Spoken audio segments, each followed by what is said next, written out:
Chioma's life changed completely, but she was wide awake. She could actually understand what the rats were saying. Came when she decided to take down Mama 2.1. After hours of searching, they decided to arrest Chioma. She used an army of cats to deliver drugs.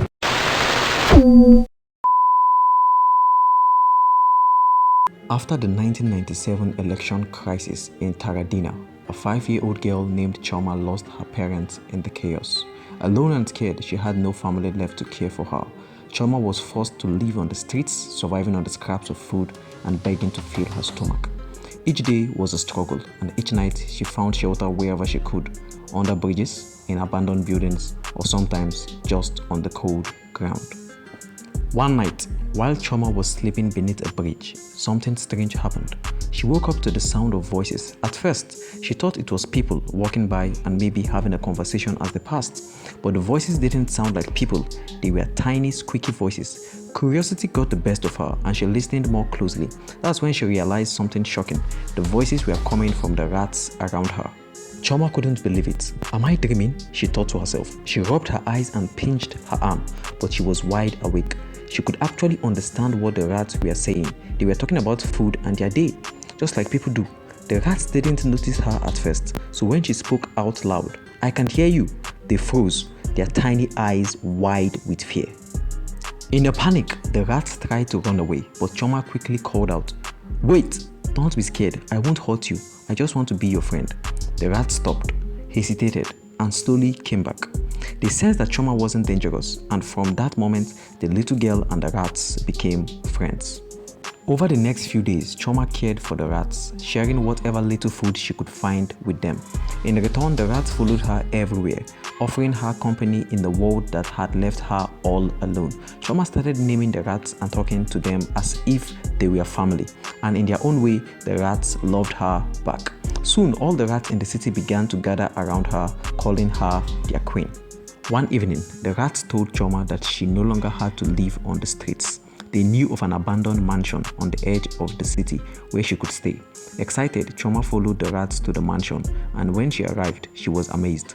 The mansion was old and dusty, but the rats had cleaned it up as best as they could, arranging everything neatly for their queen. It wasn't fancy, but it was hers. Chioma finally had a home again. As the days passed, Chioma's life changed completely. The rats were loyal and protective, running errands for her and bringing her anything she needed. At first, it was small things like food or trinkets, but soon they started bringing her more valuable items, money, jewelry, and other stolen goods from the wealthy people in the city. Chioma didn't stop them. In fact, she started enjoying the life of luxury that the rats provided for her. She went from being a poor orphan to living like royalty, surrounded by riches in her grand mansion. But this new life also attracted unwanted attention. One day, while Chioma was shopping at a mall, a man noticed her. He thought she was beautiful and tried to flirt with her. Chioma wasn't interested, but the man was persistent. He followed her around the mall, pestering her to give him a chance. Chioma tried to ignore him, but he wouldn't leave her alone. Growing tired of his advances, Chioma gave a simple blink, signaling her rats, who were always nearby. Suddenly, the lights in the mall went out. In the darkness, her army of rats swarmed in, attacking the man from all directions. The man screamed in pain as the rats beat and scratched him, giving him a brutal beating. By the time the lights came back on, Chioma and her rats were gone, and the man was left in agony, confused and bruised. However, Chioma's lavish lifestyle didn't go unnoticed by the authorities. The police started investigating a series of thefts in the city, and they eventually traced some of the stolen items back to her mansion. One day, the police showed up at her door with a search warrant. They looked through every room in the mansion, but they couldn't find any of the stolen goods. The rats had hidden everything in secret places. Still, the police were suspicious. How could the young girl live alone in such a big mansion with no visible source of income? After hours of searching, they decided to arrest Chioma, thinking something was off. They took her to the police station and locked her up in a cell, convinced that they would eventually find evidence to charge her. But CHIOMA's rats were not about to let their queen stay in jail. That night, her loyal army swarmed the police station. The rats slipped into the officers' uniforms, biting and scratching them, causing chaos. The officers were so distracted by the rats' invasion that they couldn't stop CHIOMA from escaping. With her rats leading the way, she fled the police station and disappeared into the night. Knowing that the police would come looking for her again, CHIOMA and her rats moved to a more hidden location, a secluded warehouse far from the city. It was here, away from the luxury and attention, that CHIOMA started to reflect on her life. She realized that using her rats to steal and cause trouble was wrong. She had become greedy and she didn't like what she had turned into. From that day on, CHIOMA made a promise to herself and her rats. They would no longer use their powers for evil. Instead, they would use their abilities to help people. Whenever someone in the city needed help, CHIOMA and her rats were there. If a person was kidnapped, her rats would search every corner of the city to find them. If someone tried to rob a bank, the rats would flood the place, biting the robbers and stopping the crime. CHIOMA had transformed from a thief into a hero, using her powers to do good. But her toughest challenge came when she decided to take down Mama 2.1, the leader of a dangerous drug cartel.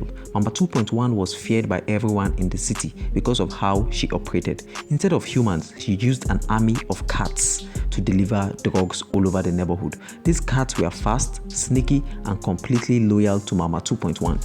And as everyone knows, cats and rats are natural enemies. CHIOMA knew that her rat army was terrified of Mama 2.1's cats.